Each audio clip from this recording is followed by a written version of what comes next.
This book, Ernie O'Malley, A Life, looks at the whole incredibly complex and interesting life of the legendary IRA man of action. Meticulously researched by Harry Martin and Ernie's son, Cormac O'Malley, this book covers his life as an IRA Commandant General who led 7,000 volunteers during the War of Independence to becoming a senior IRA commander during the Civil War. He goes from that to becoming an acclaimed writer who moved within the bohemian and art world, who traveled through Europe, America, and Mexico. Not only this, but Ernie built a true oral history of the revolution, recording participants' accounts throughout the country who wouldn't talk to the Bureau of Military History. In a sense, he gave everything, both during and after the War of Independence. Cormac, you're really, really welcome today. Thanks very much for having the interview with me. What motivated Harry Martin and yourself to write the book? Well, I'd always wanted to get a third biography written of my father. Richard English had written the second, and Porrick Farrell had written the first, and they were each about sort of 20 years apart. So 20 years later, I was looking for somebody else. None of the academics I approached ever wanted to carry on this subject, even though we had plenty of new material to be provided to them. And Harry Martin, who lives in Stonington, Connecticut, my now hometown, and is when we started this program, he was a mere 82. So hats off to him and to anyone else who thinks it's too late to start a career in writing. And he apparently listened to one of my lectures and came up to me a couple of weeks later and said, by God, I want to do your father's biography. And so we worked it out that he would write and I would help him supply information and contacts and the emails and who we needed to get in touch with. And I took him over to Ireland here so that we met some people and went around to see the sites and the school that he went to in Dublin and down in Mayo, the house we lived in, and the house in Castlebar. So it was Harry's dream and as mine to have this all be made available in a fresher, less academic, more sort of personal style. Yeah. And so I think we've achieved it. There's some great personal stories in it, though. Like, I find like he really comes to life in this as well, Ernie. How do you think this book is different to Another Man's Wound and The Singing Flame? Well, in the first obvious sense, it tells it from a third person point of view, so it's not the I form. And secondly, it gives some perspective on the I form from Ernie, so you can tell other things that were going on at the time. And thirdly, it covers the entire life. So not only has he gone through each of those books, covered a very specific segment of his life, first one ending at the truce, and the second one ending when went from the truce to when he got out of jail. And this covers not only that entire period, but the rest of his life, which was, you could say it was equally dramatic in terms of his character and what he was trying to contribute back to Ireland. Because in the midst of all of this, traveling the world, so to speak, he found that his heart was laid in the arts, and that what he wanted to contribute was not to become a professional and a doctor or a dentist or something where you'd save a particular person. He wanted to save a country and to give a country the spirit of the arts, and to make that art different than what the English had done by absorbing Irish talent and making it British. And I think he was very inspired by what he saw in the indigenous American tribes out in New Mexico and Arizona, and then going down to Mexico to see what had happened in the Mexican Revolution of 1917, to see how indigenous art were incorporated, the elements of indigenous art with Diego Rivera and other artists was incorporated into an acceptable form of national art.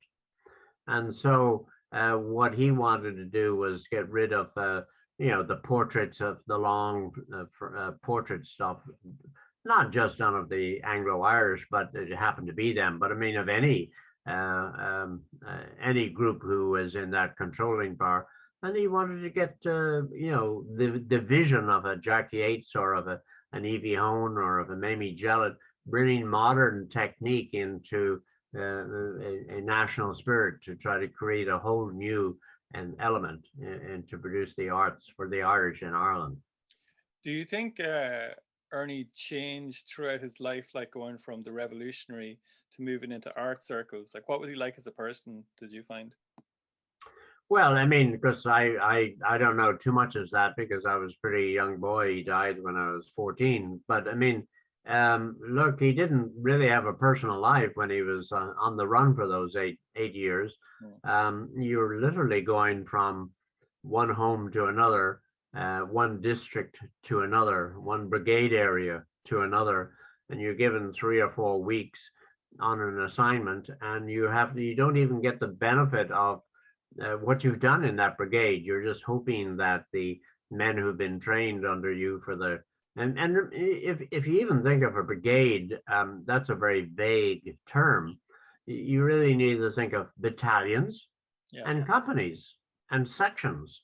So you're trying to influence individual men to be leaders, and they were not all leaders, and inspire them at each of those levels, and hold a brigade as well as battalion as well as company elections. I mean, how do they get leadership? You need to show them how to get people elected and what they were supposed to do, and train them in sending the emails of the day, the memos, and respond to their superiors, and how to capture arms from the landed gentry. And, all of that stuff that he had to do was very wearing. And he had definitely developed a post-traumatic stress syndrome over those 8 years, as did many other people, as Jack McGarren writes so well in the books and portrayal of the people whom he showed. And he was never normal after that. He wandered, and it was someone like my mother, who was a captivating artist, who he met in America. And one of the advantages of meeting her was she was not Irish. He didn't have to, pardon the expression for those who anyone might be offended, he wasn't a Commandant who had this adoring and yet vigilant attitude. So they were able to do their bit, fine for that. And yet they had this admiration for the lads. And I think my father was just not fed up of Commandant, but whether it was male or female, he just didn't want that. That was past him. Yeah. He wanted to be recognized for the arts, for his writing, for his poetry, for his short stories and things. And he didn't want to have discussions about, he was brought by UCD medical professors when the X-ray technology came to Ireland. They said, Ernie, will you come down here now and we'll show you this new machine we have. Now, can you stand back there and I'll turn it on. Are you ready, Ernie? Okay, yeah. Now, lads, do you see all those spots? Now, this technology can show you that those are bullets and that this man got those bullets. So that's, if anything goes wrong with your bodies, we can have an X-ray and we can cure you. Thank you, Ernie. Now, you go back to your seat, I'm just exaggerating. No, I know exactly what you mean. But not really. I got an email 5 days ago on that subject by a person whose father had told him that story. But what fascinates me about Ernie especially is the changes he goes through. Like, how does he go from not being so active in 1916 to being a very young man in the War of Independence and organizing brigades around the country? How does he rise so quickly? Well, it's Howard, you probably know better than I. How many people were in the headquarters staff in 1917? Yeah. And how many were there in 1918? So he leaves in March 1918. There was glorious times in 1916. They went off and they were captured and they went abroad, and their parents told them when they came back, God damn, go out and get a job now, So there weren't too many people in the headquarters. And this red-headed volunteer comes in and says, I've got enough of it. I'm leaving. It was after Thomas Ashe had been killed. And so they were scratching their head, no doubt. Well, gee, where will we do with him, So we'll go up to Dungannon, there's something going on up there. And so he was sent to Dungannon. Richard Mulcahy was up there and said, well, what can you do? Have you ever paraded anyone? No. Well, we got a problem. We need to have a parade. So there's Father O'Donnell or Simon, maybe Simon Donnelly's. Ask Simon how to parade people. So he went out and was told to parade. So he got hold of some people and he paraded them, Okay. And there was one of the stories he quickly copped on, and he liked the idea of bravado. And what he wanted to instill in these people, going out in front of a policeman and facing him with a gun. I mean, that's not in our nature. Yeah. You avoid a gun. Yeah.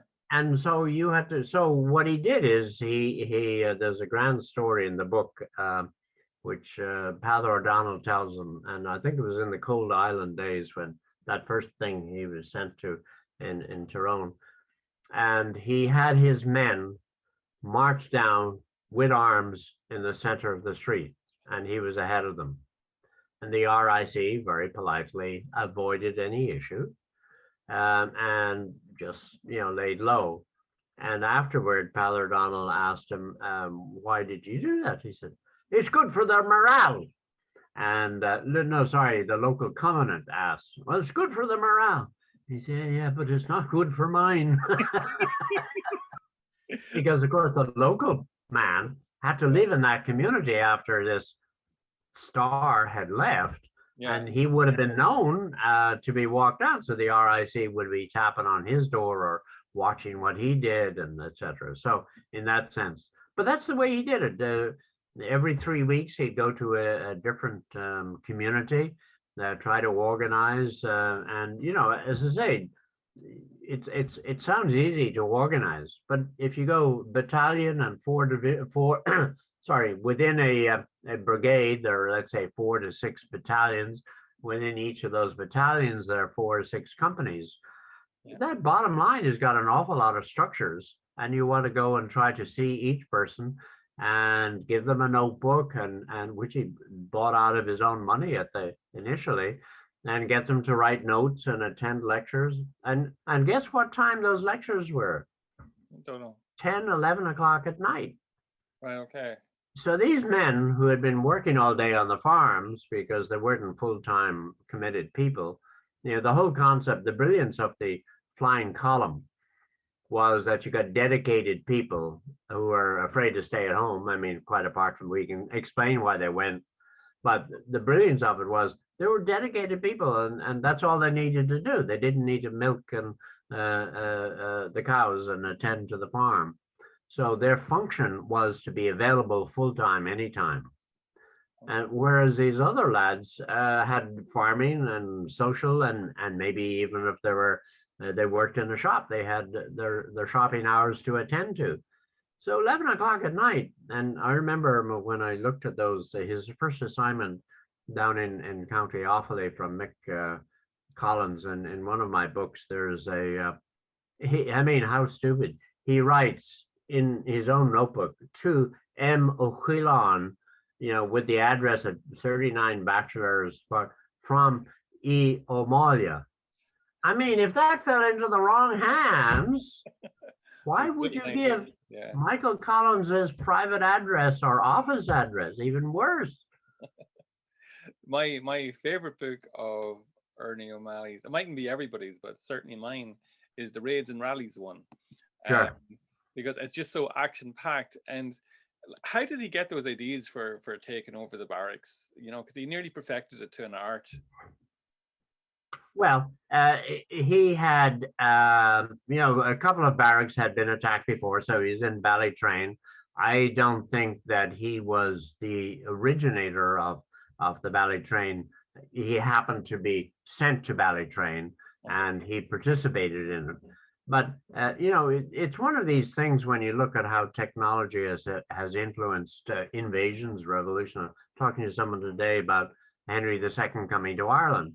Well, it was the strongbow, no, the arrow and the mesh that the Normans had, as opposed to the pikes or whatever the Irish had, which is how the British and the Saxons were able to defeat the Irish. Yeah. So again, the bombing technique, which was learned at one place by a couple of examples, was then used in the north, and then used in Cork, and in Tipperary. And then when Father at that particular time, he had a couple of other assignments. So his assignment wasn't to go, attack a barracks, but if he was in a place such as Headford, and he heard that there was something going on, the Headford people actually initially didn't invite him to participate in it, but he got into it, and there he was up on the roof, Yeah. So he was showing them how to do that. And then they went on to Rarecross and Drangan, and again, he took the responsibilities to be up on the roof and show them. Yeah, and example. It was those dramatic incidents that, what could you say? They'd be awe-inspiring. And when he leaves, other people remember, well, this is how you do it. You get up there, and so other people did it. And he wasn't the founder of the first person to do things, but he certainly got a reputation for learning quickly and being a man of action. Okay. And in terms of Ernie's time during the War of Independence, did it change with Michael Collins and Richard Mulcahy? Like, he was consistently putting his life on the line. He mentioned that he saw Collins as a bully. Was he feeling used at all, or not? No, I think he had great admiration for Collins and Collins's talent. In any organization, people have talent, and the question is whether those talents are used properly. And when Father had worked in the headquarters office, sorting little cards and putting names and addresses, and he understood how intelligence was used, and how you added up the 1 and the 2 and the 3 and the 4, and got all of these little tidbits of information from various sorts, women and men and bus drivers, and that's how, when you cipher it all through, Collins was able to have an organization. So I think Ernie O'Malley had great admiration for Collins's up to a certain point, Collins's activities. And indeed, it was mutual. When Collins heard that Ernie was in Dublin Castle, he tried to get him out of Dublin Castle, because that was just at the time that the 3 men had been killed 3 weeks before. Oh, yeah. And so he tried to get him out of there and failed. He just couldn't organize it in the time available. And then Father was sent out to Kilmainham.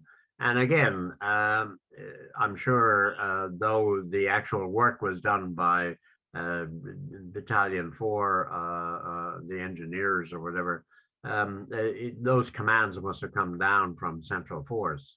Okay. And in terms of like the truce, was he skeptical about the truce at all, or not? Well, he didn't have a good understanding as to why the truce came about. One of the contentions in the by Harry Martin in the book is that, had Collins and Mulcahy tried to include the leadership of the next junior levels of leadership, the commandant generals. I mean, they were generals, and then there was commandant generals. And when you look at a certain time and period past the treaty, there was a 50-50 split.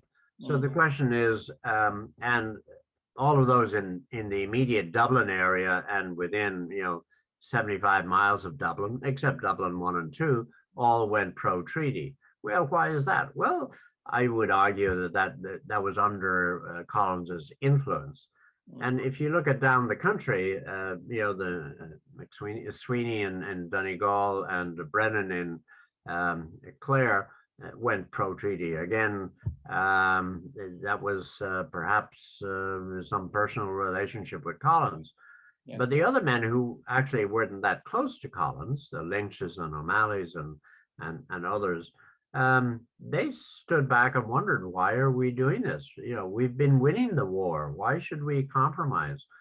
So they hadn't been properly brought into the induction process that we are going to go through a debate over a 6 or 8 month period. The first is to get a halt. Yeah. And did Collins send the feedback and say, look, we're running out of ammunition and arms. Yeah. Now, these leaders who on a local scene were actually having their quartermasters fill out reports, which went to Mulcahy every week. Yeah. Mulcahy, did his economics and looking at the statistics, and he was able to advise Collins, we're running out of arms. We're running out of ammunition. We're getting more men, but we don't have enough guns for them. Yeah. So what are we going to do? And in the meantime, with Cope and other things, and with the influence on the English from the American angle, there was an opportunity of time where the time was right on the British side to make a compromise and the Irish side to make a truce. So what the British thought was, okay, let's just stop this. It's bad press for us. What the Irish thought was, let's reassemble. We can perhaps get some more arms from the continent. We can get our men better trained, and we'll be ready to reassume the struggle. And but the communication of what that theory was never properly received by O'Malley and Lynch and some of the other leaders. And when it came into the treaty, and the other thing was that sense of urgency to have a truce wasn't communicated. And the second thing was the urgency of which maybe De Valera never copped onto either, of it was not realistic to expect that the British Empire would allow a republic to exist within it. And, were they thinking of a Russian revolution in which if you killed everyone at the higher level, then you could create a revolution? I don't think that was the Irish intent. What they were trying to do is, just as Father says so brilliantly, I had nothing against the British. I just didn't want them in Ireland.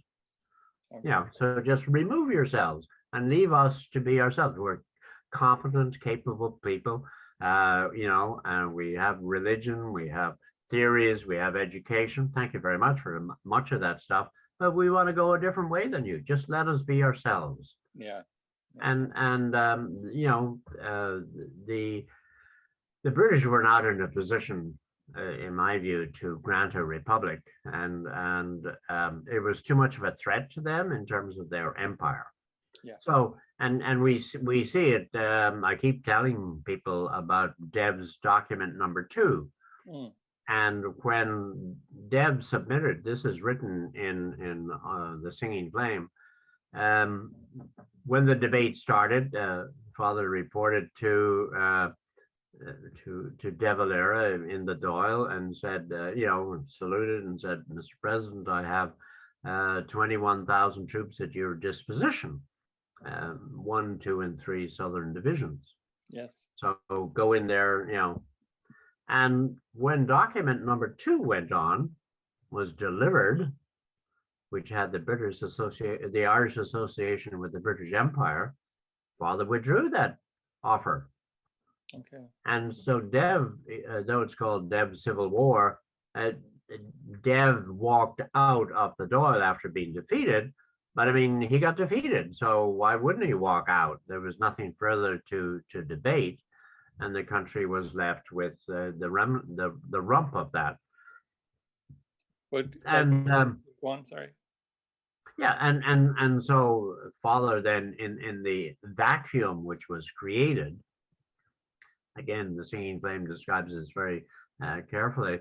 certain Cathal Brugha and other people came in and filled that vacuum of leadership, which De Valera did not wish to go, which was De Valera really didn't want to wish and mount a military campaign against those who were not in against those who were in favor of the treaty. He reluctantly came along after the diehards like Mellows, Mulcahy, and Lynch, O'Malley, and others. Sorry, not Mulcahy. Rory. Rory O'Connor, Yeah. and Cathal Brugha. Anyway, so when that comrades group come together, they decide very early in January and February, after several meetings, how can we maintain the republic within the IRA? That was their challenge. They weren't trying to do it politically on the outside. They were just trying to do it within the IRA. And then they came up with a theory that there should be a convention. The IRA is a volunteer group. They can only take action not by what the Dáil says, but by the committee themselves. Yeah. Now, there's a marvelous, I think you and I talked at one point, was it Seamus Robinson in about April 1920, when the new oath was being given to the IRA by the Dáil Éireann. Yeah. And it said that the allegiance under the new oath of allegiance was to the Dáil Éireann. And I remember Seamus Robinson and the other man, Tracy, were talking to Father, and they said very presently, and what if the Dáil goes wrong? That's right. And Father says, again, presently, we'll see then. Well, that actually is what happened on January 7, 1922, when a vote was taken, and the Dáil had gone, quote, wrong, according to them, and that the IRA, because of that oath, had been sworn its allegiance to the Dáil. So if the Dáil votes 64 to 57, then the army must follow it. And what they said, no, the army is an independent entity and can have its own convention. And it is that convention as a group which will then vote in favor of the treaty. Mulcahy had agreed to that by the end of January. And then it got Hyde overrode that and said, no way, we're not going to take that risk. And so you can see the stalemate stalling over the next 3 or 4 months. And finally, they're told that it would be proclaimed if it met. And the IRA went ahead and met anyway. Okay. And like in terms of Ernie's involvement with things like, the Limerick Crisis, like he would have been to the forefront of that, would he? Well, yeah, he was told, again, there is a very simple answer to how that came about. It was agreed at some point that whoever had a British regiment or barracks in their territory, that senior commander was the person entitled to receive the arms and the keys to the castle, etc. So, Collins was very smart and appreciated that, Athlone, which fortunately went for him to one of his colleagues, and Limerick were very critical central points within the geography of Ireland. He knew that Limerick was in, guess whose command? O'Malley. Yeah. So he asked his buddy, who had already expressed allegiance with him, Michael Brennan, to go in on behalf of, whatever the IRA, to take over Limerick. And of course, the British didn't know any difference. And anyone knocking on their door was given the keys. So Father, we're talking about March 1922. Father was down in Tipperary and heard that Limerick had been surrendered by the British to the Brennan, and he went around and surrounded Limerick.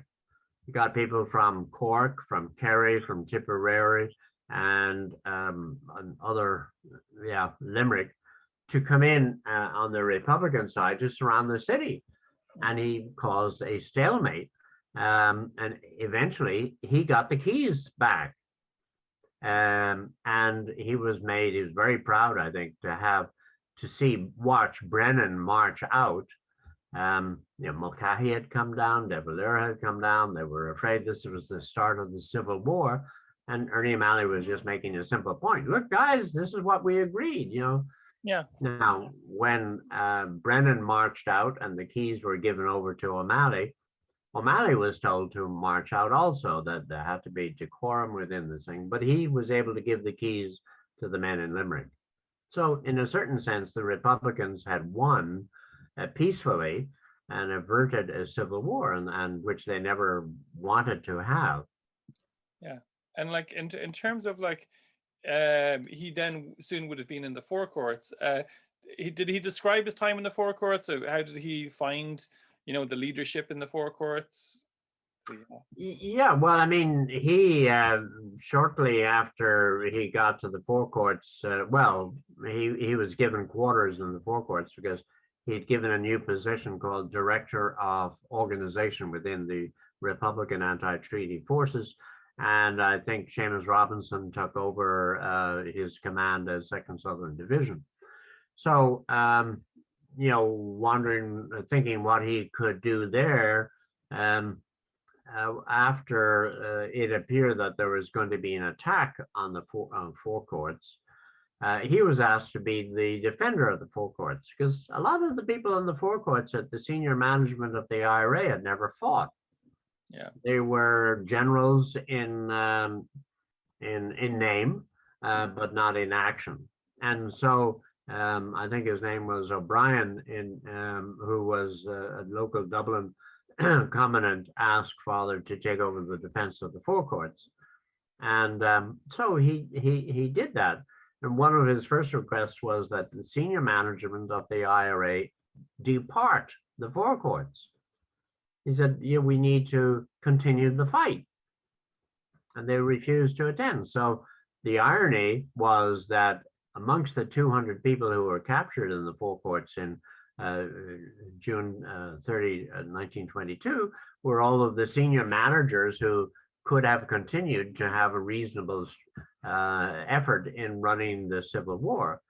And they bear full responsibility, in my view, for the lack of Republican management capacity to run a reasonable Civil War. Lynch was not a headquarter leader, nor was Ernie O'Malley. There were guerrilla leaders down the countryside.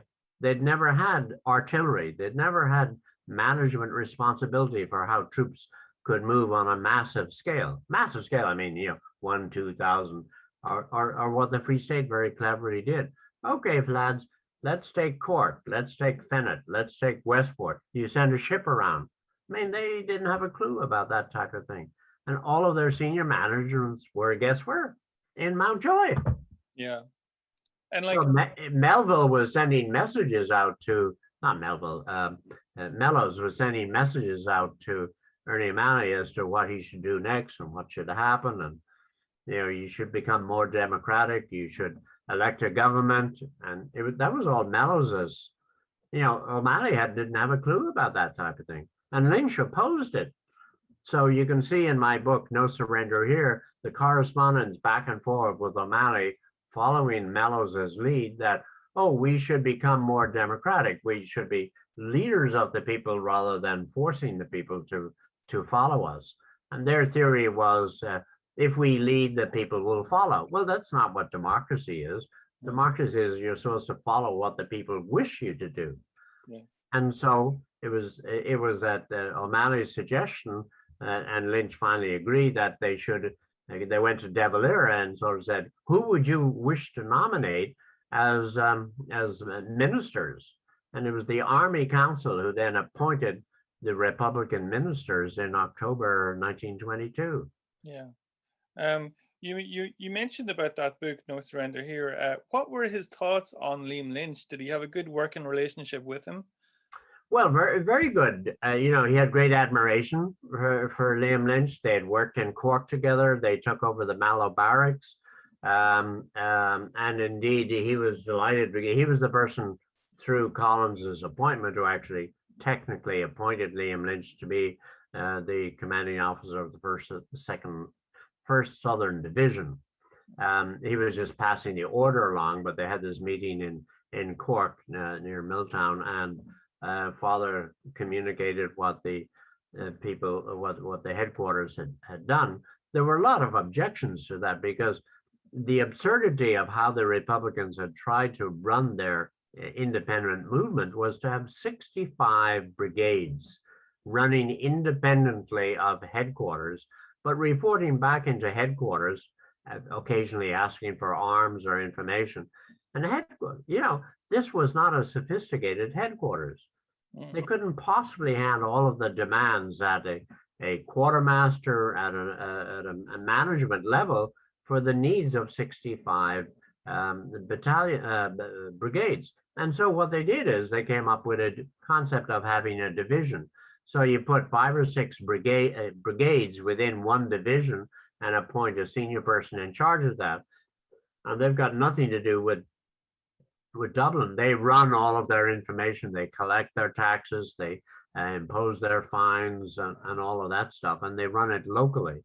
And so Lynch was in charge of the first Southern Division in Cork, and Cork and Kerry, and father had East Limerick and Mid Limerick, Kilkenny and Tipperary, and you know that was 7,000 people for him to command, and I think Lynch maybe had 8,000 or 9,000. But you know that was a big command to give to one person, but it made sense. Absolutely. What was it? We mentioned before about his thoughts about Michael Collins, you know, after he was killed, that he didn't really say too much, or he was very, very like look at the next step, you know, like treat it as something that was happening during the flow of war. Do you want to mention anything about that or not? Well, yeah, I mean, obviously, the minute that the war became obvious between sort of two opposing camps,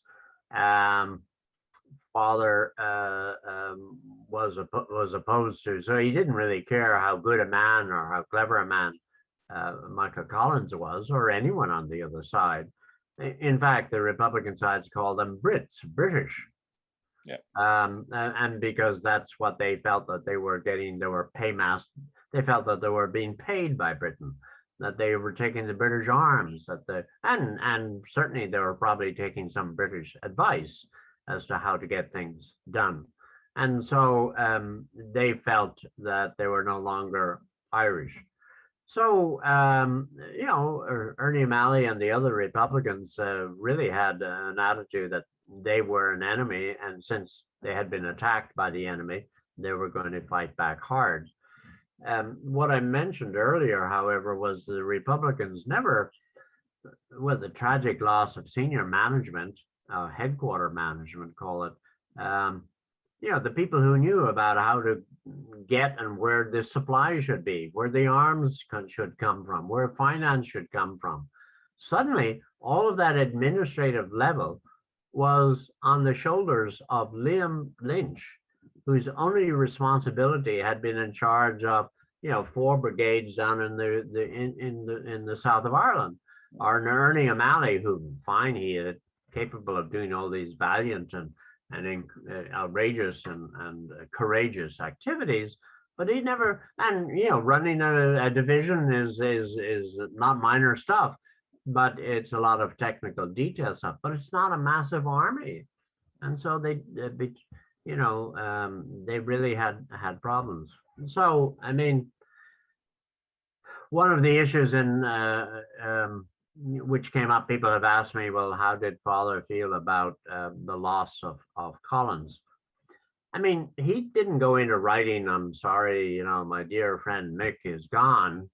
I think in my book Ernie Alive, you will see references, which I dug up from my interviews with Maura Comerford and Sean Lamass and others in 1970. And 1970 now is 45 years after that. And I went around and talked to people, and they gave me, I mean, I'm my father's son, and they gave me sort of their honest view.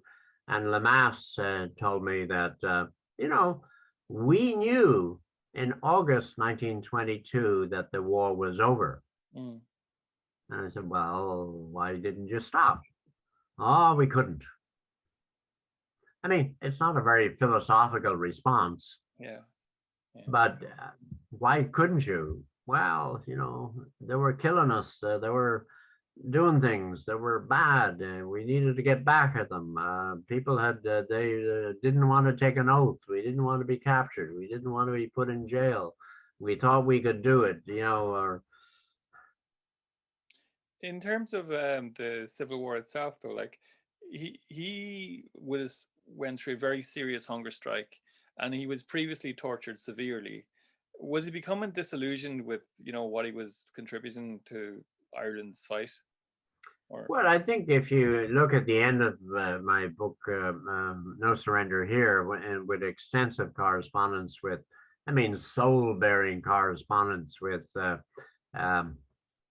Molly Childers, the widow of, the future widow of, the then widow of Erskine Childers, and she sort of became, a mother figure for my father, and he was writing to her regularly, and during the hunger strike. So she was asking leading questions like, what will you do in the future to lead us, and where will you go? And he was really quite fed up with, he just felt that, his troops failed. Yeah. And a lack of, one of the explanations was lack of spirituality. That could be lack of firm feeling and nationality. It's hard to tell what spirituality meant, but I think it meant that, they wouldn't go the extra mile to do each and everything and all the time, as he had done as a comrade trying to fight for those 8 years. And basically, I was quite astonished when I came across to see that he had somewhat given up. Mm. Now, I was also quite astonished when I found that he was attending the minutes and recording in the minutes, and I have those original minutes of the IRA meeting in August 1924 when he gets out of jail. And guess what? Ernie O'Malley is appointed as one of a 5-man junta to be in charge of when the 15-man council can. So he and 4 others are appointed to be the Irish government. Okay. And he says, we don't recognize the courts. And he's recorded in the minutes as all of these things, which seem to be a little bit inconsistent to what he had just said to Molly Childers in his letters. And then what does he do? He goes off to Europe. Yeah. Going off to Europe, is fully understandable. Here, his spirit it's like a car just running out of gas. His body was broken, his spirit was broken. He'd seen all of these people around him, quote, fail, just because they didn't get what they wanted. And he sort of said, I'm going to Europe. And he went off, he'd taken care of himself. And he had a bad heart by that time, which he eventually dies of. He was 41-day hunger strike, as you mentioned. He had 14 bullets in his body. His feet had been trampled on. His eyes had been tortured with red hot pokers. So he was not in a good shape. And so it was felt, and he was told by his doctors that he should get out of Ireland, go to a sunny place, start walking and retrain his body. And that's what he did. Okay, I have 4 more questions, if that's okay, and then wrap up. He met John Ford, and John Ford is my favorite film director of all time. What were Ernie's thoughts about the man? Well, that's sort of hard to say, but I mean, you can see that they had mutual admiration, that they were both military men, he an admiral and father a general. And Ford was a very rough, garrulous character who would take no guff from anyone. And when he was doing his film, what he really needed to have was a comrade who he didn't care about the guff and was there with him. And so Father was somebody who he would drive down in the morning from our home to Kong, and he would be there for the sort of the start of the day through the end of the day. And he would pick up the pieces. And I mean, he did menial things like directing traffic and crowd control and, you know, whatever. And I presume he got paid for that. But he was really a comrade to Ford. And when you're a superhero, like a director, it was the commander in chief, right, of the whole thing, you're in charge. No one gives you guff. Yeah. But he was able to speak, you know, Father could talk to him. Now, in my book, Broken Landscapes, there are some interesting letters to Father's friends about his description of what Ford was and what Ernie's role was. And he was sort of like, not that he woke him up in the morning with a cup of tea, but, you know, he'd go in early when no one else would be allowed or wanted. And Ford recognized him as an equal, not in an actor, not in a management, not in an ownership, not in what are you going to shoot today, but just as a friend coming in. And so they developed this very close friendship. And when Ford came back in 1956, again, when Lord Killallen was helping to put together a movie originally called Three Leaves of a Shamrock, and with 3 short films. And they asked Father to come back.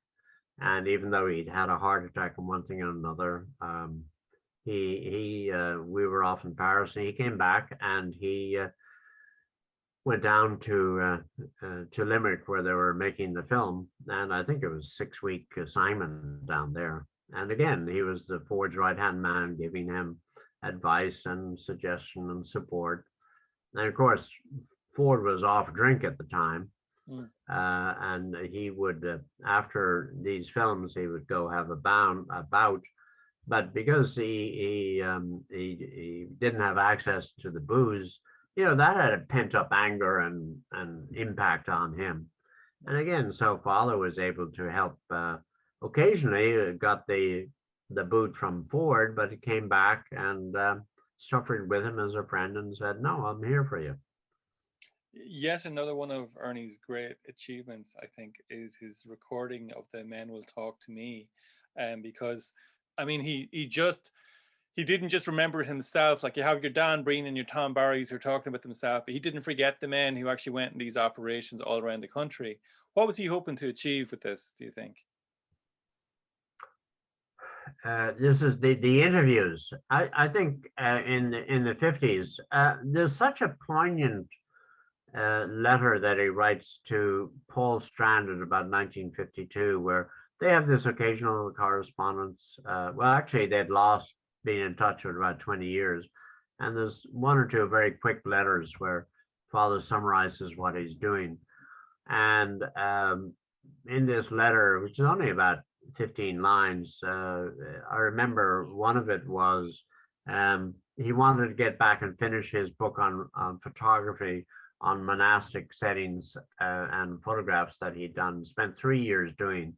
And he wanted to give back to the Irish the culture and the heritage that was obviously in Ireland, and they wanted to make the Irish people aware of the beauty of what they had done in the 8th to the 12th centuries. And the second thing was, but he said, I'm also onto this thing. I'm trying to preserve the record of what these people have contributed so that people can write a history. Yeah. And I'm finding that these people are dying, and this is going to be my first assignment and priority, even if it causes me to go downhill. And indeed, that 4-year project that he did with 450 people cost him a lot. He wasn't paid. He had to spend his own money on the petrol, on the pens, on the notebooks. And we quite often slept out because he didn't want to be, the discomfort of a particular home or whatever, putting people out because people were still in very small homes. So we would, when I traveled with him, we'd sleep under the car, and have. We got one of these sleeping bags from John Kelleher, brought it over from America. So we'd be sleeping under the car if it was going to rain, or in the car if it rained, in an American military sleeping bag, so that he wouldn't put people out. But he wanted to get that word out, create that history, and part of that went into the lectures that he did on Radio Erin in 1953, and then did a more extensive job when Colonel Matt Feehan from the Sunday Press hired him to go around the country, gave him a car and a photographer. It was the largest single expense ever undertaken by the Sunday Press. Okay. It ran for 45 days, Sundays, I think. And it really brought Irish history and that back to the locals, who had fought in these things. Yeah. But like you yourself have like continued the tradition, like in terms of getting these books out there, getting them published. And I often felt that like Ernie had maybe the last word in terms of getting those books out and getting those interviews recorded. I think it's fascinating what you've done as well in terms of, I think most Irish historians will be eternally grateful for getting this stuff out there. Because I mean, even when I'm doing the documentaries, some of the research, you're going, okay, what was said in Mayo or what was said in the Northern Division, and it's always there in your books. If it's not in the Bureau of Military History, it's because of you and Ernie, so it's really him. But I mean, I've helped, and hopefully all of these will. Yeah, but one thing I will add, and I mean, I'm all in favor of oral history, but the historian has a role in this, and we have to be able to, and you as a journalist have a responsibility to call a spade, or to call it not a spade. And you will find in these self-serving statements, whether they be in the Bureau of Military History or in some of Ernie O'Malley's work, there's a little of pumping the self. Yeah. And what we tried to do in the series of books, The Men Will Talk to Me, would be, if we found in our own limited research, because I usually had a local editor, co-editor with me, we would put the benefit of the doubt that we had about the veracity of the comment made by the person to whom Father interviewed, that I was the only one on top of the hill. Well, if you read all of the 4 interviews that he did, you say, there were 15 people up there. So, but, and in all honesty, the one man might have thought that he was the only person on the top of the hill with the gun. And so I'm not saying that his impression is wrong, but what I'm saying is our role as historians to help to get the story out is to say, there were 14 other people there, and that, so in fact the pincer movement was 15 people rather than one man with a rifle. But it's different. Like, I mean, he's created his own library itself, like with the Bureau of Military History. Like, let's say you're remembering a battle, you can always fact check against other witness statements who'll back up, oh yeah, we went over here, we went over there. I mean, Ernie was going over on his own with a bicycle, interviewing one guy. He doesn't have the opportunity of interviewing everybody to, tougher decision maybe. But it's incredible though what he did.